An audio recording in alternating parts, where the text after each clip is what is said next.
God is good. And all the time. Haleluya, saya bersyukur kepada Tuhan dan tentunya berterima kasih banyak kepada Bapak dan Ibu Gembala, Pak Aswin dengan Ibu Monika Tanusa Putra yang mempercayakan pelayanan firman Tuhan kepada saya untuk menyampaikan firman Tuhan di Gereja Betani Nginden.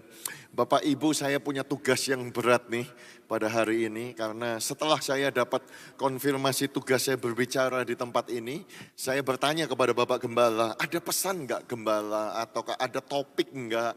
Apa sih khotbah yang saya perlu sampaikan karena saya tidak mau salah memilih topik. Kemudian beliau berkata, sampaikanlah pesan yang menguatkan jemaat karena jemaat ini banyak yang sukar.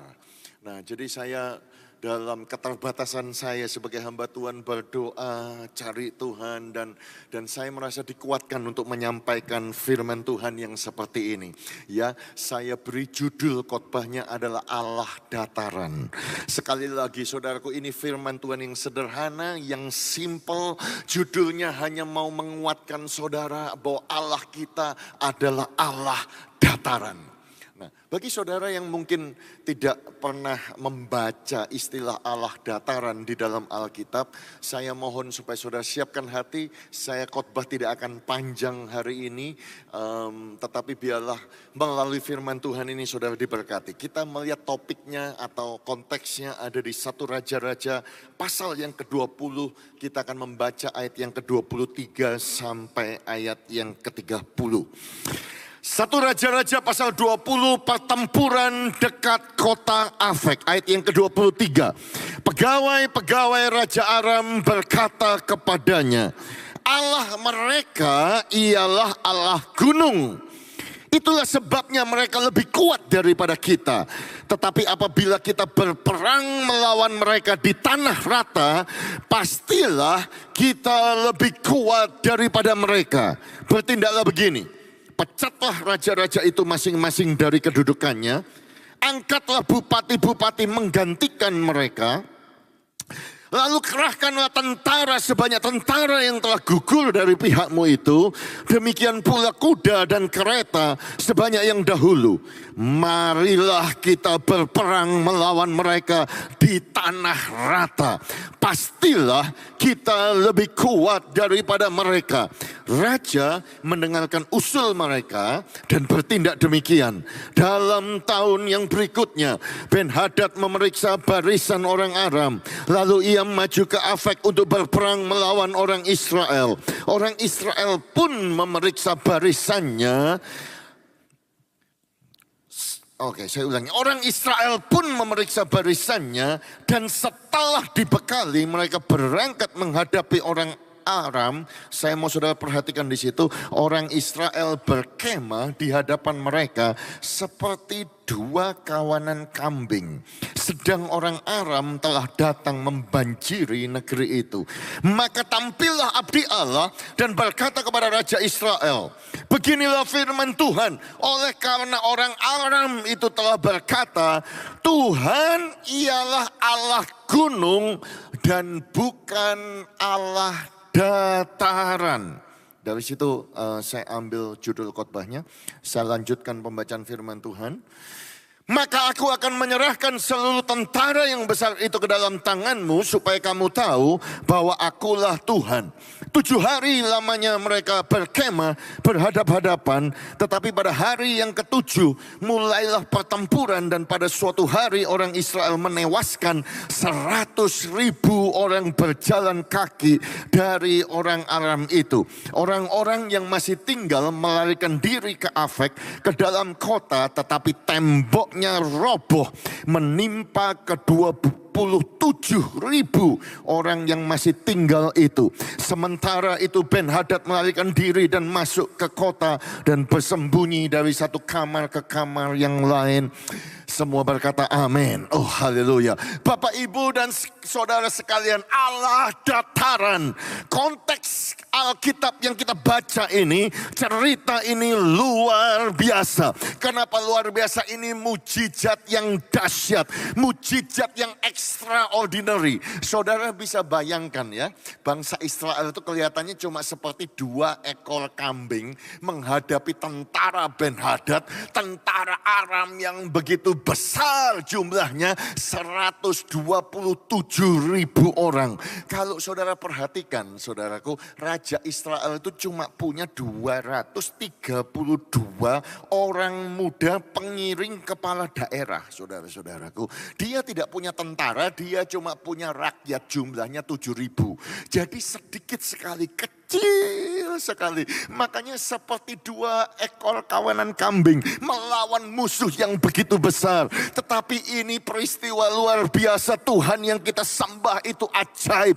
Dia bisa menolong yang kecil ini untuk melakukan perkara besar, mengalahkan yang besar-besar. Saya mau menguatkan jemaat Betani yang ada di Nginden, Surabaya ini. Saudara dan saya memang kita ini kecil kelihatannya. Seperti 2 ekor kawanan kambing, diremehkan, tidak dianggap. Kamu itu kecil. Tetapi saudara dan saya, kita punya Tuhan yang besar. Dan Tuhan yang besar bisa pakai saudara dan saya yang kecil ini untuk melakukan perkara-perkara yang besar. Yang percaya katakan amin. Yang percaya tepuk tangan yang meriah bagi Tuhan kita.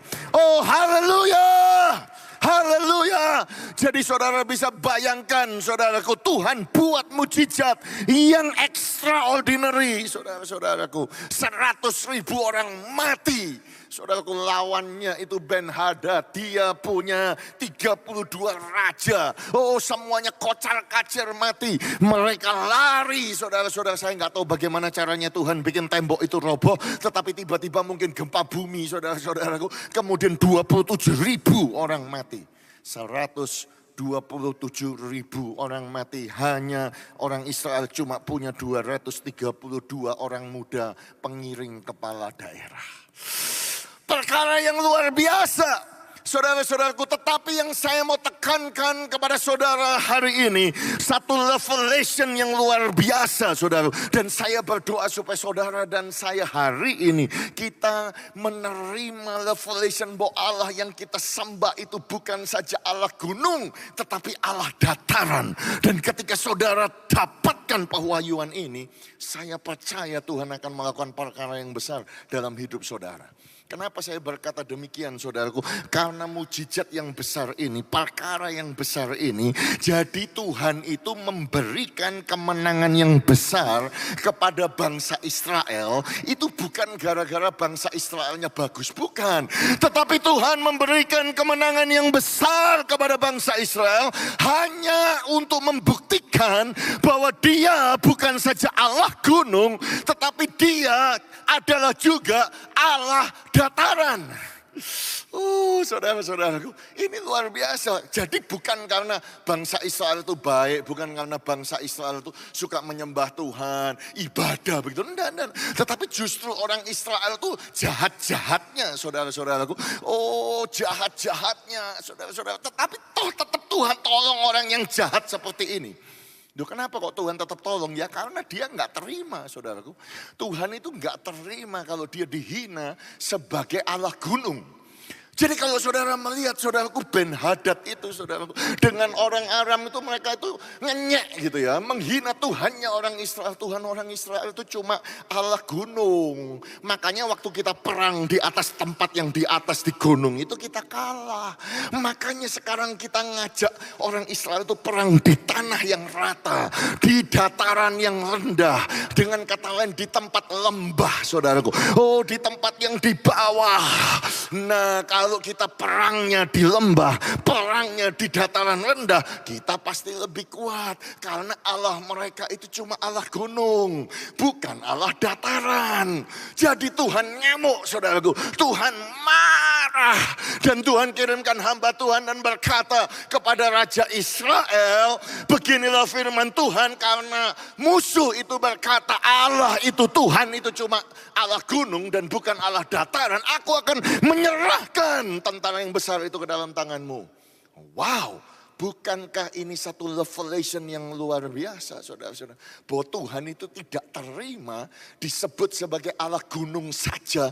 Dia mau membuktikan bahwa dia adalah Allah atas lembah. Bahwa dia adalah God of the valley. Bahwa dia adalah Tuhan atas dataran yang rendah. Walaupun bangsa Israel itu tidak pantas untuk ditolong pada saat itu. Ya, saudara perlu tahu bahwa kalau saudara melihat satu raja-raja dan dua raja-raja, itu sebetulnya topiknya tentang apa? Tentang tiga bagian, saudaraku ya. Bagian United Kingdom of Israel, Divided Kingdom of Israel, dan Surviving Kingdom of Israel. Jadi saudaraku, kerajaan Israel yang bersatu, kerajaan Israel yang terbelah menjadi dua, kemudian kerajaan Israel terakhir Yehuda yang bertahan. Itu tema daripada satu raja-raja dan dua raja-raja. Kita melihat saudaraku dimulai dari Salomo saudaraku. Yang mempersatukan Israel yang kuat dan kaya yang besar. Tetapi karena Salomo itu punya istri 700 dan gondek 300 saudaraku. Saya gak habis pikir saudara miara 1000 istri itu gimana. Satu aja susah saudara. Amin. Saudara-saudara. Nah itu 1000 saudara-saudara. Dan hatinya terbelah saudaraku. Antara Tuhan dengan antara istrinya. Antara Tuhan dengan dewa-dewi istrinya. Antara Tuhan, penyembahan kepada Tuhan. Dan penyembahan kepada Baal dan kepada dewa-dewi istrinya. Akhirnya Tuhan ngomong, karena hatimu terbelah, maka kerajaanmu pun akan terbelah menjadi dua. Makanya setelah Salomo mati, saudara, kerajaan Israel bukan lagi bersatu, terbelah jadi dua. Sebelah utara dan sebelah selatan. Yang selatan ini saudara ibu kotanya di Yerusalem. Yang utara ini 10 suku ibu kotanya di Samaria. Dan kebanyakan saudaraku raja-raja yang di utara ini jahat-jahat saudaraku ya. Jauh lebih jahat daripada raja Israel yang ada di selatan. Kenapa? Ketika Salomo itu mati, Rehabeam ada di Yerusalem, Yerobeam ada di Samaria.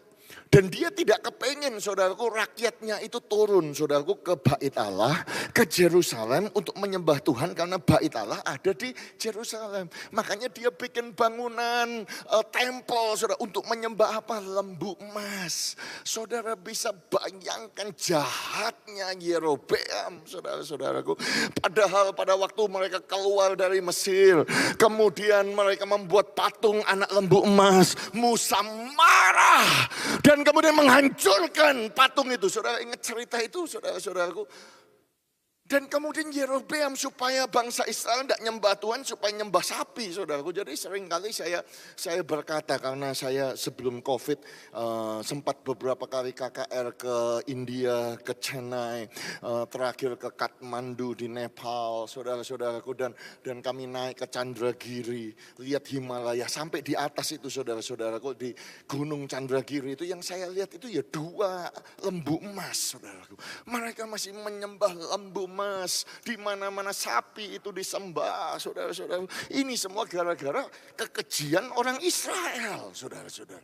Nah, jadi saudaraku karena itu utara itu habis terlebih dahulu. Sisa yang selatan ini kemudian yang selatan ini Yehuda ini bertahan. Tapi toh akhirnya semuanya habis. Itu di satu raja-raja dan 2 raja-raja. Tetapi konteks cerita Tuhan bikin mujizat yang luar biasa ini saudaraku. Itu terjadinya di zaman raja paling jahat, raja paling kejam, raja Israel namanya Ahab bin Omri. Dia memerintah 22 tahun lamanya di Israel di Samaria. Ahab bin Omri melakukan apa yang jahat di mata Tuhan, lebih jahat daripada semua orang yang mendahuluinya.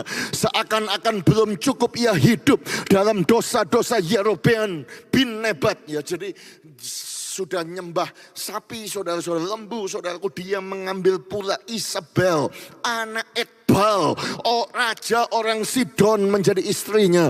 Sehingga ia pergi beribadah kepada Baal, ia menyembah kepada Asyera, sujud menyembahnya. Saudara bisa bayangkan Ahab dan Isabel itu memiara full timer, saudaraku.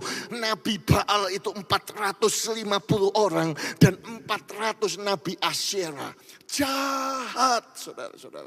Ya, bukan saja menyembah tapi mengorbankan bayi, anak, keji gitu di hadapan Tuhan.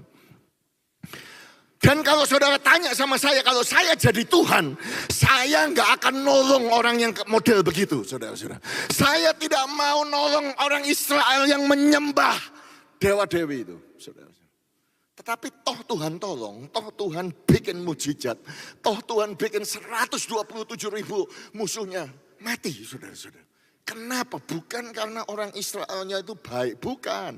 Justru pada zaman yang paling jahat, tetapi toh tetap Tuhan tolong, saudara. Kenapa Tuhan tetap tolong? Ya ini, saudara, yang saya ngomong. Tuhan tetap tolong karena dia tidak terima dia disebut Allah gunung saja. Dan dia mau membuktikan bahwa dia juga Allah gunung, tetapi dia juga adalah Allah dataran.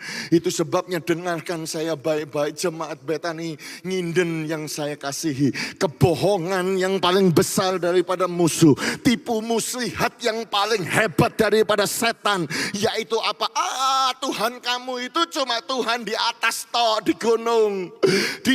Dia nggak bisa berbuat apa-apa kalau ada di lembah, ada di dataran yang rendah. Oh, Tuhan Allahmu cuma hebat itu di sorga, tapi di bumi, dia nggak bisa bikin apa-apa. Tuhanmu itu cuma Tuhan gunung saja di atas, tapi di kota Surabaya, oh Tuhanmu nggak bisa bikin apa-apa. Dia cuma bisa bikin yang di sorga, yang di atas saja, yang di gunung saja. Karena Tuhanmu itu cuma Tuhan bagi orang-orang yang statusnya tinggi, yang ada di gunung. Dia cuma Tuhan bagi orang yang kaya. Dia bukan Tuhan untuk orang yang miskin, untuk orang yang ekonominya lemah, untuk orang yang sedang bangkrut. Enggak, dia itu cuma Tuhan buat orang yang pintar. Orang yang bodoh kayak kamu, dia gak mau jadi Tuhanmu. Oh, dia cuma Tuhan bagi orang yang datang dari keluarga yang baik-baik, dari bangsawan, darah biru. Tetapi karena engkau itu cuma pegawai biasa, dia bukan Tuhan atas pegawai rendahan. Dia hanya Tuhan atas orang-orang suci saja. Dia bukan Tuhan atas orang-orang yang berdosa. Oh, Tuhanmu cuma Tuhan gunung, cuma Tuhan bagi orang yang sukses, bukan Tuhan untuk orang yang gagal. Dia cuma Tuhan buat orang-orang yang punya pangkat, yang punya resume, yang punya gelar. Dia bukan Tuhan untuk orang-orang yang tidak punya gelar. Saya mau berkata itu adalah kebohongan yang terbesar daripada iblis. Oh, haleluya. Dan dengar saudara-saudaraku, kalau kita berbicara tentang Allah dataran, Tuhan atas lembah, God of the valley. Yang pertama, dia berkuasa di atas, dia juga berkuasa di bawah. Artinya Tuhan yang sanggup memberi kemenangan yang besar di dalam lembah. Dia adalah Tuhan yang berkuasa bahkan di dalam lembah-lembah yang paling kelam dan paling gelap sekalipun. Dan saya mau menguatkan Betani Nginden, kalau saudara dan saya hari ini posisi kita bukan di gunung tapi lagi di dataran yang rendah, di tempat yang paling dalam, di tempat yang paling gelap, kita mengalami kesulitan, kita mengalami kesukaran. Saya mau sampaikan bahwa Tuhan itu sanggup menolong saudara yang ada di dalam lembah kekelaman. Yang percaya katakan amin. Oh, kalau mau tepuk tangan yang semangat untuk Tuhan kita. Oh, bagi dia kemuliaan Allah gunung, tetapi dia juga Allah dataran. Oh, haleluya. Dan saya bisa membuktikan kepada saudara bahwa kemenangan-kemenangan yang paling spektakuler, kemenangan-kemenangan yang paling extraordinary sepanjang sejarah di dalam Alkitab itu terjadinya bukan di gunung, justru terjadinya di dataran yang rendah, di lembah yang kelam. Saudara ingat Gideon? Dia cuma punya 300 pasukan, saudara-saudaraku. Gak punya senjata, cuma punya buyung kosong, cuma membawa suluh, cuma punya sangkakala, saudaraku. Lawannya 2 bangsa Midian, saudaraku, dan Amalek. Oh, jumlah mereka bergelimpangan seperti belalang banyaknya. Untanya saja gak bisa terhitung. Seperti pasir di tepi lautan, tetapi perangnya di mana? Di lembah, di dataran yang rendah, hanya dengan 300 orang. Saudaraku, apa yang terjadi? Dua bangsa itu dikalahkan. Apa yang terjadi? 120.000 orang mati. Seketika yang bersenjatakan pedang, mereka ngejar lagi tambah 15.000. Saudaraku, dengan 300 kalahkan 135.000 dan 4 raja dan 2 bangsa. Itu terjadinya di mana? Di lembah. Oh, God is the God of the valley. Dan saya bisa membuktikan kepada saudara cerita yang lain. Bagaimana Daud mengalahkan Goliat hanya dengan umban, hanya dengan batu yang kecil. Di mana, saudaraku? Di dataran yang rendah juga, namanya lembah Tarbantin, saudaraku. Kemenangan Daud yang besar, peperangannya dengan Filistin, saudara. 2 kali heboh, saudaraku. Bahkan dikasih nama Baal Perasim. Oh, Allahku itu menerobos. Oh, musuhku di depanku seperti air menerobos. Itu terjadinya di mana? Itu juga terjadi di dataran yang rendah yang namanya lembah Refaim. Bagaimana Daud mengalahkan bangsa Edom, saudara-saudaraku, 18.000 jumlahnya. Alkitab berkata juga di lembah Asin. Di mana itu, saudaraku? Di laut mati, Dead Sea. Kita semua tahu Dead Sea itu adalah dataran yang paling rendah di permukaan bumi saat ini, 450 meter di bawah permukaan laut, saudaraku. Dataran yang rendah, tempat kematian. Tetapi justru di tempat yang seperti itu Tuhan berkuasa untuk menolong anak-anaknya. Oh, haleluya. Itu sebabnya saya mau menguatkan saudara, jika tempat saudara, ekonomi saudara, kesehatan saudara, keluarga saudara, itu sekarang ada di tempat yang bawah. Dengar, Allah kita berkuasa untuk menyelamatkan dan menolong di dalam lembah kekelaman. Yang percaya katakan amin. Yang percaya taruh tangan saudara di dada sambil berkata, Tuhanku adalah Allah gunung, tetapi Tuhanku adalah juga Allah dataran. Ayo lebih kuat lagi jemaat yang kebaktian siang ini. Taruh tangan saudara di dada, ucapkan dengan suara yang lebih keras lagi, katakan, Tuhanku adalah Allah gunung, tetapi Tuhanku adalah juga Allah dataran. Ayo tepuk tangan yang meriah bagi Tuhan kita. Haleluya. Oh, God of the valley, Allah dataran, Allah yang berkuasa atas dataran yang rendah. Yang kedua, saudaraku, berarti dia juga Tuhan yang mengasihi anak-anaknya yang ada, yang hidup, yang keadaannya, yang situasinya ada di dataran dan ada di lembah. Oh, haleluya, haleluya, haleluya. Itu sebabnya, saudara-saudaraku, dia Tuhan, memang dia Tuhan atas gunung. Dia menolong orang-orang yang di atas. Tetapi dia juga menolong orang-orang yang di bawah. Karena dia mengasihi kita yang ada di bawah ini. Makanya iblis itu seringkali buat kebohongan yang besar. Makanya Tuhan marah, Tuhan ngamuk. Dia gak terima kalau dia disebut Allah gunung saja. Karena apa? Karena dia mencintai orang yang di gunung. Dia juga cinta kepada anak-anaknya yang ada di dalam lembah. Artinya apa? Tuhan cinta orang kaya, tetapi Tuhan juga cinta orang-orang yang miskin, yang bangkrut, yang susah, yang ekonominya lemah.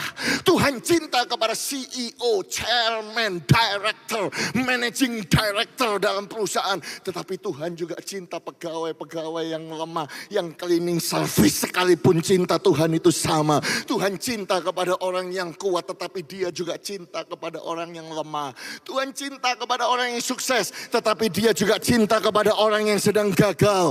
Tuhan cinta kepada orang yang di atas, tetapi dia juga cinta orang-orang yang tidak dianggap, yang diremehkan, yang sedang remuk hatinya, yang sedang dalam kesukaran, yang sedang dalam kesulitan, yang sedang sakit hati, yang sedang kecewa, yang sedang pahit hatinya. Oh, karena apa? Karena dia Tuhan pembela orang-orang yang ada di gunung, tetapi dia juga pembela orang-orang yang ada di lembah. Itu sebabnya dia disebut Tuhan yang membela hak anak-anak yatim.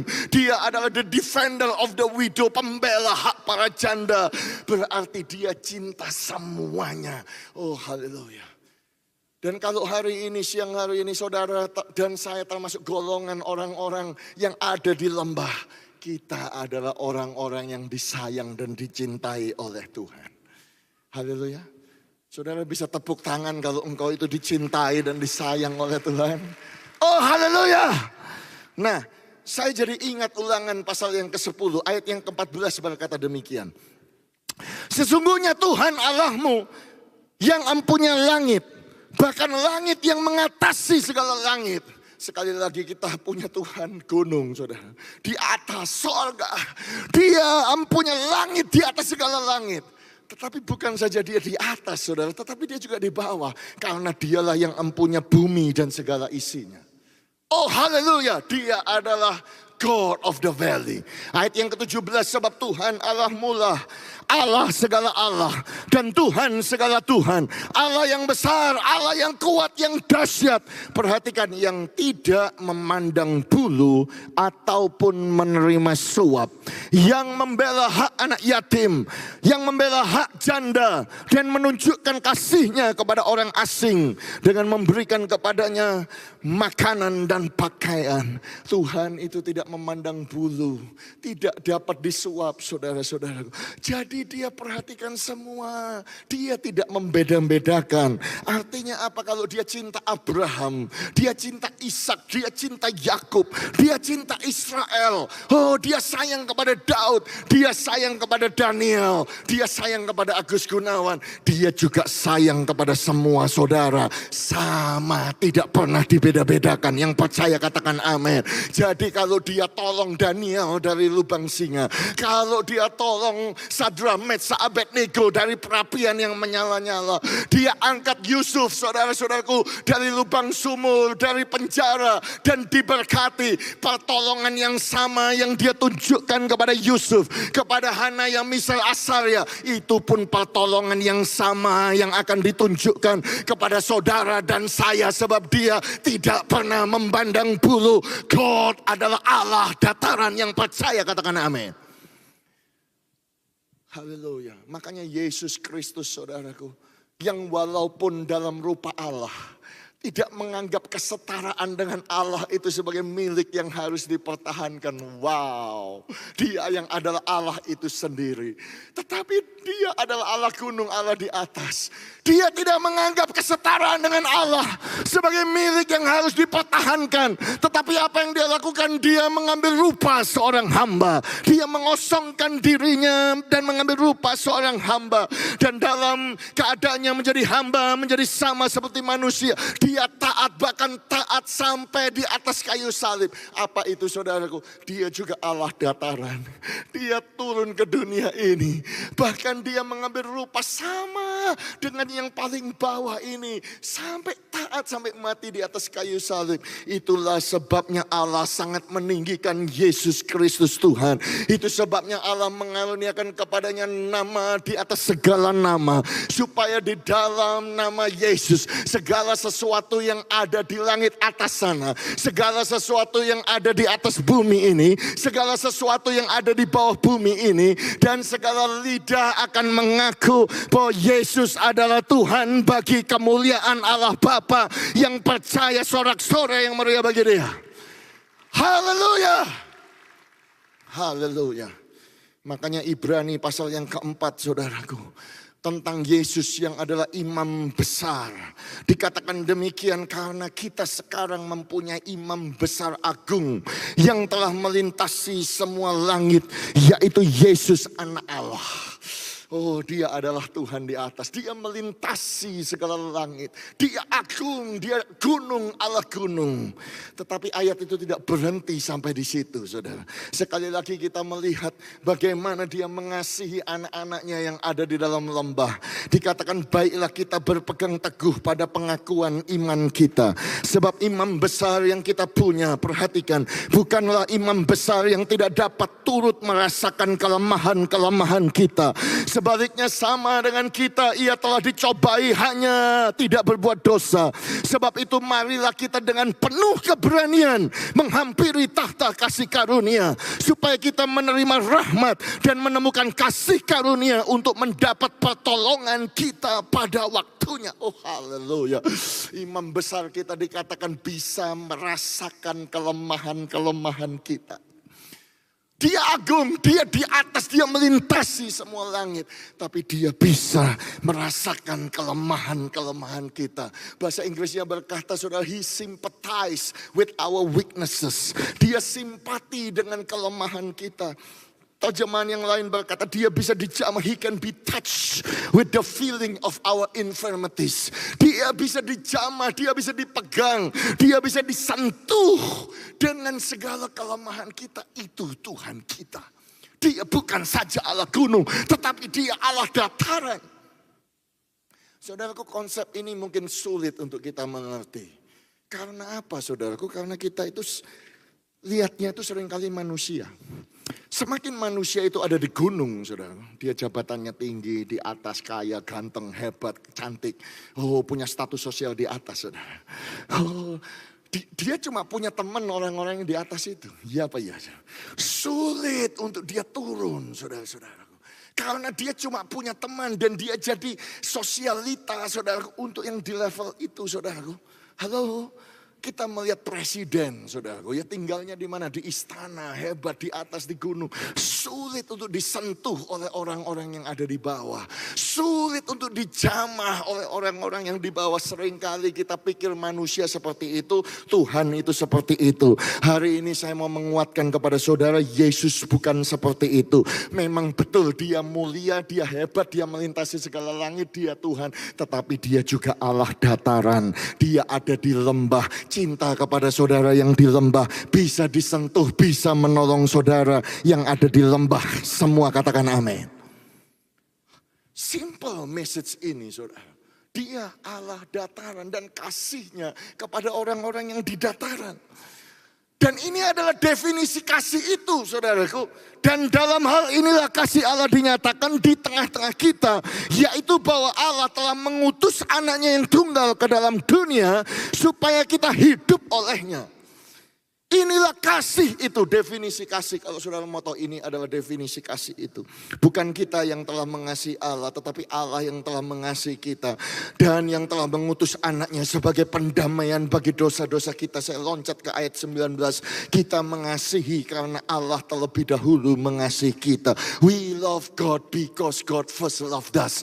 Oh haleluya, kalau saudara tanya, kasih itu bukan kita yang mengasihi Tuhan. Terlebih dahulu saya bersuka cita sekali. Karena apa? Karena kalau definisi kasih itu tergantung saya mungkin manusia cintanya sama Tuhan naik turun, saudara. Ya kalau hari Minggu cintanya 100%, wah semangat. Kalau sudah Senin, sudah kena persoalan mulai turun, saudara-saudaraku. Selasa mulai turun lagi, saudara-saudara. Saat teduh kita mulai turun, baca Alkitabnya mulai turun, pemberian kita mulai turun, saudaraku. Disiplin kita mulai turun, karena kasih manusia itu turun naik. Tetapi saya bersyukur karena itu tidak tergantung akan kasih manusia, itu tergantung kasih Tuhan. Apa itu kasih Tuhan? Dia yang Allah gunung. Dia mengutus anaknya turun menjadi Allah dataran. Haleluya. Dan kalau dia mengasihi, kasih Tuhan tidak akan naik turun. Kasih Tuhan itu akan sempurna selama-lamanya. Tuhan cinta kepada saudara. Yang percaya disayang Tuhan, taruh tangan saudara di dada sambil berkata, aku disayang Tuhan. Ayo lebih kuat lagi. 1, 2, 3, aku disayang Tuhan. Amin. Sekarang kasih tahu sebelah saudara kamu juga disayang Tuhan. Setelah itu kita tepuk tangan bagi Tuhan kita. Haleluya. Haleluya. Jadi Allah dataran. Dia Allah yang berkuasa di gunung dan dia berkuasa di dataran di dataran yang rendah. Dan dia adalah Tuhan yang mencintai dan sayang kepada orang-orang yang hidupnya di dataran yang rendah. Karena dia tidak memandang bulu, saudara. Dia tidak bisa disuap. Dia turun, saudara. Dia kasihnya tidak tergantung oleh saudara di atas atau saudara di bawah. Dan yang ketiga, Tuhan yang menyertai dan Tuhan yang menolong dalam kegelapan. Kenapa saya ngomong kegelapan? Karena kalau saudara bicara lembah, bicara dataran rendah, saudaraku, matahari, saudaraku, waktunya itu lebih sedikit, gelapnya itu lebih banyak. Bukankah demikian? Itu sebabnya disebut lembah kekelaman. Tetapi saya ingat Daud pernah ngomong begini di Mazmur 139. Kemana aku dapat pergi menjauhi rohmu ya Tuhan? Kemana aku dapat lari dari hadapanmu? Jika aku mendaki ke langit, engkau di sana. Oh, kenapa? Karena Tuhan di langit, Tuhan gunung di atas gunung, Tuhan di atas, Tuhan ada di sana. Tapi kalau saudara perhatikan ayat itu disambung. Jika aku menaruh tempat tidurku di dunia orang mati, di situ pun engkau. Dunia orang mati di mana? Di lembah yang paling kelam, yang paling bawah. Tetapi Tuhan pun ada di situ menyertai dan menolong di dalam tempat yang gelap. Bahkan Daud ngomong begini, jika aku terbang dengan sayap fajar dan membuat kediaman di ujung laut, juga di sana tanganmu menuntun aku, tangan kananmu memegang aku. Jika aku berkata biarlah kegelapan saja melingkupi aku dan terang sekelilingku menjadi malam, maka kegelapan pun tidak menggelapkan bagimu, dan malam menjadi terang seperti siang, kegelapan sama seperti terang. Kenapa Daud bisa ngomong begini? Karena dia pernah hidup dalam lembah yang gelap. Karena dia pernah ada di dalam waktu-waktu yang gelap, putus pengharapan, tidak kelihatan apa-apa. Dia harus lari, dia ada di dalam tempat yang dalam. Tetapi penyertaan Tuhan menyertai di lembah yang kelam. Tuhan menolong Daud di tempat yang gelap. Itu sebabnya Daud bisa membuat Mazmur 23. Bahwa Tuhan itu adalah gembalaku yang baik. Aku tidak akan pernah kekurangan uang, kekurangan berkat, kekurangan pertolongan. Aku gak akan kekurangan apa-apa. Karena dia Tuhan yang baik. Dia gembala yang baik. Karena dia adalah Allah gunung yang hijau. Dialah yang membaringkan aku di padang rumput yang hijau, di tempat yang subur. Oh, dia menuntun aku di tepi air yang tenang. Dia menyegarkan jiwaku. Bahkan dia menuntun aku di jalannya yang benar oleh karena namanya. Sebab dia adalah Allah gunung. Tetapi Daud juga sadar bahwa dia bukan saja Allah gunung. Dia adalah Allah dataran. Makanya ayat itu disambung, sekalipun aku harus berjalan melalui lembah yang kelam, sekalipun aku harus berjalan melalui lembah yang gelap gulita, sekalipun aku harus melewati lembah bayang-bayang maut, the valley of the shadow of the death. Dia berkata apa? Aku tidak takut bahaya, sebab Immanuel, Tuhan beserta dengan aku. Tuhan tidak pernah meninggalkan aku. Karena Allah dataran adalah Allah yang menyertai dan menolong di dalam lembah yang kelam. Haleluya, haleluya. Gadamu dan tongkatmu, itulah yang menghiburkan aku. Engkau menyediakan hidangan bagiku di hadapan para musuh-musuhku. Engkau mengurapi kepalaku dengan minyak. Dan aku percaya, oh sesungguhnya kebajikan, kemurahan, pertolongan, kebaikan, tanda ajaib, mujizat, kasih karunia, itulah yang menyertai aku seumur hidupku. Dan aku akan diam di rumah Tuhan sepanjang masa. Yang percaya sama-sama katakan amin. Dan tepuk tangan 1 menit yang meriah untuk Tuhan kita. Oh, sorak-sorai untuk Allah dataran. Haleluya, haleluya, haleluya. Pemain musik boleh kembali dan membantu. Haleluya. Saya sudah selesai khotbah, saudara-saudaraku. Tetapi saya mau berkata kepada saudara, saya mau menutup dengan satu kisah, satu kesaksian. Kisah nyata, saudara-saudara. Dan kisah ini, saudaraku, kalau saudara tanya kepada saya, Pak, judulnya apa? Saya mungkin berkata ini saya bisa kasih judul, kisah cinta. Atau saya ngomong ini kisah komitmen. Ini kisah orang yang percaya kepada Tuhan. Atau saya mungkin memberikan judul-judul kisah seseorang yang melewati lembah yang kelam, berjalan percaya akan pertolongan Tuhan. Dan sungguh saudaraku, kisah ini membuat saya terharu. Dan kadang sulit untuk saya cerita. Dan saya berkata kepada rekan-rekan, saya sebetulnya mau membuat kisah ini film dokumenter di Bethany Sydney Testimony. Tetapi karena mungkin sulit, akhirnya saya cerita ini saudaraku di gereja dan jadi berkat. Dan saya mau sampaikan kepada saudara, 27 tahun yang lalu, tepatnya di tahun 1995, jemaat kami yang namanya Lena Helena itu menikah dengan John Wayne Keseker. Saudara-saudaraku luar biasa, mereka diberkati di Gereja Bethel Indonesia Elohim, ya. Tetapi sebetulnya pada waktu mereka menikah itu sudah mengalami kesukaran. Kenapa saudaraku? Lena cerita kepada saya, Pak, kami pacaran 1 tahun, Pak. Tetapi mau menikah itu John akhirnya memberitahu kepada saya bahwa saya ini terkena kanker otak, brain cancer. Jadi keluarga semua gak ada yang setuju, baik keluarga pria maupun keluarga wanita, brain cancer. Kalau gak disembuhkan bagaimana? Kalau mati bagaimana? Kamu mau janda, jadi janda muda, umurmu itu baru 25 tahun. John baru 28 tahun umurnya. Ya toh? Tetapi Lena berkata, tapi saya percaya Tuhan, Pak. Kami berdua adalah anak-anak Tuhan. Kami percaya masa Tuhan tidak bisa menyembuhkan. Kami percaya oleh Bilu Yesus, Tuhan bisa menyembuhkan. Tetapi kadang-kadang pun ada keraguan, kadang-kadang ada ketakutan. Tetapi saya percaya Tuhan menyertai. Jadi dia melamar saya, Pak, sampai 5 kali. Lamaran yang kelima baru saya terima. Akhirnya kami menikah, diberkati luar biasa. Dan di awal-awal pernikahan itu John pernah tanya kepada Lena, Lena, seandainya Tuhan tidak membuat mujizat dan aku dipanggil Tuhan lebih cepat daripada kamu, kamu bagaimana? Kamu akan menikah lagi tidak? Lena, aku tidak akan menikah lagi.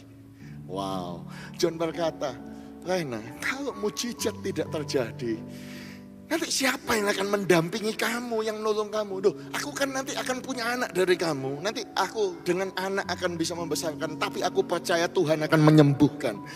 Jadi karena ada pembicaraan itulah John pergi ke klinik, saudara. Dan membekukan spermanya. Saudara tahu ya, ada kalau di Australia itu ada klinik yang bisa membekukan sperma seorang laki-laki. Disimpan di sana. Oh, di awal pernikahan mereka bersuka cita. Bahagia saudara-saudara, di bulan pertama, bulan kedua, bulan ketiga mereka terus berdoa, Tuhan tolong sembuhkan. Dalam nama Tuhan Yesus, Tuhan sembuhkan. Umur panjang di tangan kanannya, di tangan kirinya kekayaan dengan kehormatan. Tuhan tolong John, sembuhkan John Tuhan. Mereka menikah di bulan keempat, bulan kelima, bulan keenam. Tidak terjadi mujizat saudara-saudaraku, belum terjadi. Bulan ketujuh mereka berdoa. Kesehatan John semakin menurun, saudara. Dan tiba-tiba kaget Lena, saudaraku, karena di bulan ke-8,5 ketahuan kalau Lena hamil 12 minggu. Wow, keluarga mulai bingung, kamu aborsi saja, gugurkan saja. Lena bilang enggak boleh, dosa. Gugurkan kehidupan, membunuh itu dosa. Tetapi John sukacita, oh aku kepengen punya anak perempuan. Mereka mempertahankannya, mereka tetap percaya, saudaraku, Tuhan akan tolong, Tuhan akan tolong, Tuhan akan tolong, Tuhan akan tolong, Tuhan akan tolong. Tetapi sayangnya Bapak Ibu dan saudara sekalian, apa yang mereka doakan mereka nggak dapat, saudaraku. Mereka nggak terima, saudara. Sehingga tanggal 17 Juli 1996 John Wayne Keseker meninggal dipanggil Tuhan dengan usia yang amat sangat muda, saudara-saudara. Saudara bisa bayangkan, saudara, Lena hamil 18 minggu, suaminya mati, saudara-saudara. Sedih, hancur, broken heart, saudara-saudara. Oh, saudara-saudaraku, mulai tekanan datang, saudaraku, kepada Lena. Oh, lihat bapaknya sudah nggak ada, kamu 18 minggu, gugurkan saja, aborsi saja. Lena bingung, saudara, tetapi dia mencari Tuhan dan berkata, tidak, itu adalah dosa. Kalau aku membunuh, itu membunuh. Saya salut, saudaraku, karena di Australia intinya kalau di bawah 26 minggu engkau boleh aborsi legal, boleh. Kalau engkau mau full term, engkau bisa pindah ke state lain. Saudaraku, kita hidup ini, apalagi zaman itu, ya kalau saudara lihat di Amerika, mengikuti di Amerika, gereja-gereja berdoa 49 tahun, saudaraku, karena ruling daripada Supreme Court. Kalau saudara ikut ya, Roe v. Wade, kalau saudara tahu, itu melegalkan aborsi di seluruh Amerika. Makanya ada banyak ribuan klinik-klinik aborsi. Jadi kalau saya nggak salah datanya 80 juta bayi itu sudah digugurkan, sudah dibunuh saudara-saudara. Tetapi tahun ini, tahun ke-50 ini saudaraku terjadi kebalikan dan dikembalikan ke state masing-masing. Ya, itu yang luar biasa. Tetapi untuk Lena, sebagai seseorang yang usianya baru 26 tahun, saudaraku, mengambil keputusan untuk apa? Untuk mau melahirkan anak itu, saudaraku. Tetapi saya mau katakan kepada saudara, sukar, saudara. Karena ketika saya cerita bagaimana suaminya meninggal, dia diusir oleh keluarga. Bahkan di makam suaminya itu, batu nisan itu tidak ditulis namanya sebagai istri sampai hari ini, saudara-saudara. Dan dia keluar, saudara-saudaraku, utang kredit ke $8.000. Saya nggak habis pikir, saudara-saudara, kenapa ini bisa terjadi? Kenapa Tuhan nggak menyembuhkan? Saya juga nggak bisa jawab, saudara-saudaraku. Saya nggak tahu jawabannya. Nanti di sorga mungkin ketemu John, ketemu Tuhan, baru bisa tahu. Hatinya kecewa. Lena berkata, Pak, saya sempat nggak ke gereja 1 tahun. Pahit hati saya sama Tuhan, kecewa, broken heart. Tetapi karena Tuhan itu baik, saya akhirnya dikuatkan pelan-pelan. Saudara-saudaraku, saya jadi ingat Mazmur 34 ayat yang ke-18. Bahwa Tuhan itu dekat dengan orang-orang yang patah hati. Tuhan itu menyelamatkan orang-orang yang remuk jiwanya. Oh, the Lord is close to the broken hearted. He rescue those whose spirit are crushed. Karena apa? Karena dia bukan hanya Allah gunung, tetapi dia juga Allah dataran yang rendah. Dia dekat dengan orang yang broken hearted. Itu sebabnya Mazmur 147 ayat yang ketiga, Tuhan menyembuhkan orang-orang yang patah hati.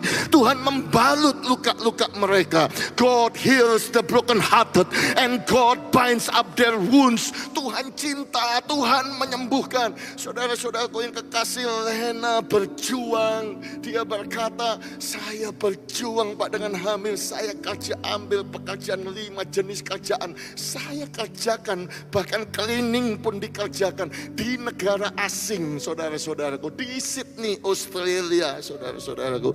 Dia berjuang, dia berkata kepada saya, Pak, saya sampai satu ketika air ketuban saya pecah, Pak. Saya harus nunggu transport umum itu harus nunggu. Akhirnya nunggu sekian lama dengan air ketuban pecah, pergi ke rumah sakit sendirian, gak ada yang nganter. Saya sebagai pria loh, saudara-saudaraku, saya sampai bingung, kok kamu bisa kuat begitu ya. Dia wanita sendirian, saudaraku, tapi dia bilang ini semua karena Tuhan. Saya berdoa kepada Tuhan, dan pada tanggal 10 Desember 1996 lahirlah anaknya. Perempuan seperti yang John mau, namanya Jolena, gabungan John dengan Lena, saudara-saudara. Dan anak itu lahir, tidak pernah kenal siapa bapaknya karena bapaknya sudah meninggal. Saya sampai ketika mendengar cerita ini, hati saya hancur, saudara-saudaraku. Bagaimana Tuhan izinkan? Tetapi sekali lagi saya mau menguatkan saudara, karena saya tahu bahwa Tuhan itu adalah Allah dataran. Makanya di Mazmur 68 ayat yang ke-6, Dia adalah bapak bagi anak yatim. Dia adalah pelindung bagi para janda. Itulah Allah kita di kediamannya yang kudus. He is a father of the fatherless, a defender of a widow. Is God in his holy habitation. Saudaraku, saya ingat Mazmur 10 ayat yang ke-14. Sebab engkaulah ya Tuhan yang melihat kesusahan hati. Engkaulah yang melihat sakit hati, supaya engkau mengambilnya ke dalam tanganmu sendiri. Kepadamulah orang lemah menyerahkan diri. Untuk anak yatim engkau menjadi penolong. Untuk memberi keadilan kepada anak yatim dan orang-orang yang terinjak. Supaya tidak ada lagi seorang manusia di bumi yang berani menakut-nakuti.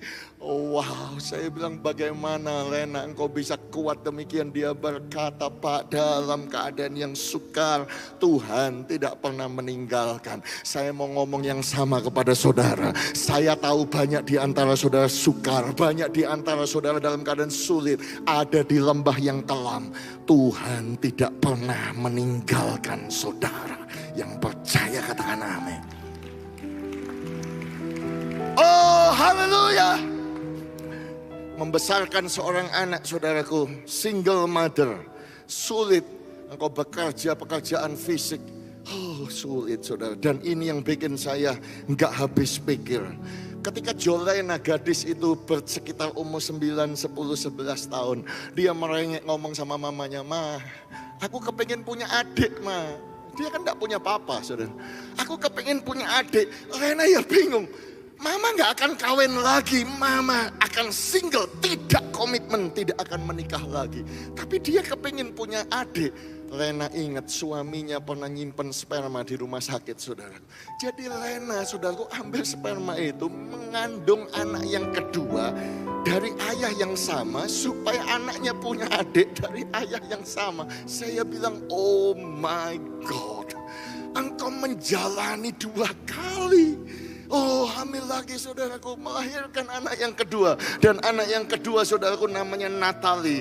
Lahir di 28 Mei 2009, sempurna, selisih dengan kakaknya 12 tahun dan 3 bulan. Saya bilang, kok bisa ya kamu seperti itu? Sekali lagi Bu Lena bilang, kalau enggak Tuhan Pak, itu mustahil. Tapi bersama dengan Tuhan segala sesuatu adalah mungkin. Sekali lagi saya mau katakan kepada jemaat Betani yang ada di Nginden. Saudara sukar, saudara susah, saudara ada dalam lembah kekelaman. Dia bukan saja Allah gunung, dia adalah Allah dataran. Bagi Tuhan tidak ada yang mustahil. Haleluya. Oh saudara-saudaraku, beberapa 2 minggu yang lalu saya dikirimin foto ini saudara. Sekarang Jolena usia 26 tahun dan Natalie usia 13 tahun. Cantik saudara-saudaraku. Wow, luar biasa. Dan Bu Lena hidupnya satisfied, saudara. Puas, berbunga-bunga. Anaknya di dalam Tuhan. Natalie itu anggota kebaktian bahasa Inggris kami, saudara-saudaraku, Awaken, Cinta Tuhan. Tanggal 6 Maret kemarin, saya umumkan di gereja, kami akan ada baptisan air. Natalie tahu dari temannya bahwa akan ada baptisan. Dia datang kepada mamanya, "Ma, I want to get baptized." Aku mau dibaptis. Jadi mamanya saudaraku bawa Natalie beli baju. Karena sudah gak sempat pulang, beli baju langsung ke rumah doa. Ini ada fotonya saudara sama saya. Nah itu saudaraku Natalie, ini ada di rumah doa di Betani Sydney. Itu saya yang pakai baju hitam itu saudaraku membaptis. Bu Natalie cinta Tuhan, Bu Lena cinta Tuhan, anak-anaknya baik, dia ibadah di gereja, dia puas, dia satisfied. Minggu yang lalu saya mengajar School of Ministry. Lena masih jadi mahasiswi, saudara-saudara. Sekolah saya masih mengajar kuliah umum, ketemu dengan dia. Cinta Tuhan, anaknya semuanya baik. Hanya dengan single income, saya mau katakan kepada saudara, dengan single income beliau bisa beli rumah, punya rumah di daerah Newtown. Newtown kalau saudara nggak tahu di Sydney itu $1 million up, saudara-saudara ya. Anaknya Jolena, saudaraku memang lulusan SMA, tapi jadi eksekutif di perusahaan yang besar. Dan tahukah saudaraku bahwa kakek paman dan tante nenek jadi suaminya itu, jadi papanya ini punya paman, punya tante begitu. Jadi kakek paman ya, nenek tante begitu. Ya tidak punya anak, mewariskan semua asetnya, dihibahkan kepada Jolena. Jadi saudaraku, dulu dia dianggap, oh engkau orang yang di bawah, engkau diremehkan, miskin, susah. Hari ini jadi paling kaya di keluarga, saudara. Sungguhan. Saudara tanya kepada saya, "Pak, kok bisa Pak? Kok bisa begitu?" Itu loh yang saya bilang. Dia adalah Tuhan. Dia bisa membuat lembahmu itu penuh dengan bunga-bunga. Saya jadi ingat saudaraku. Bukankah Tuhan itu pernah berkata, "Bunga mawar dari Sharon aku, bunga bakung di lembah-lembah. Oh, I am the rose of Sharon. I am the lily of the valleys." Maksudnya apa? Kalau saudara ada di lembah yang kelam, ada di lembah yang kering, akan sulit saudara ketemu bunga. Tetapi Tuhan mau ngomong, kalaupun kau hidup di lembah yang kering, di dataran yang rendah, di tempat yang gelap, aku bisa buat lembah itu penuh dengan bunga-bunga. Dan engkau akan menjadi penuh dengan bunga-bunga. Come on, tepuk tangan yang lebih meriah buat Tuhan kita. Oh haleluya, haleluya. I Ayat yang terakhir, Yesaya 50 ayat yang ke-10. Siapa di antaramu yang takut akan Tuhan? Siapa di antaramu yang mendengarkan suara hamba-Nya? Jika ia hidup dalam kegelapan dan tidak ada cahaya bersinar baginya, baiklah ia percaya kepada nama Tuhan dan bersandar kepada Allahnya. Artinya siapa jemaat Betani Nginden yang takut akan Tuhan? Siapa di antara saudara yang mendengarkan firman Tuhan ini? Dan kalau engkau hidup dalam kegelapan, engkau hidup tidak ada harapan, tidak ada cahaya yang bersinar di lembah yang kelam, baiklah saudara dan saya percaya kepada nama Tuhan dan bersandar kepada Allah. Yang mau saya undang saudara semua sama-sama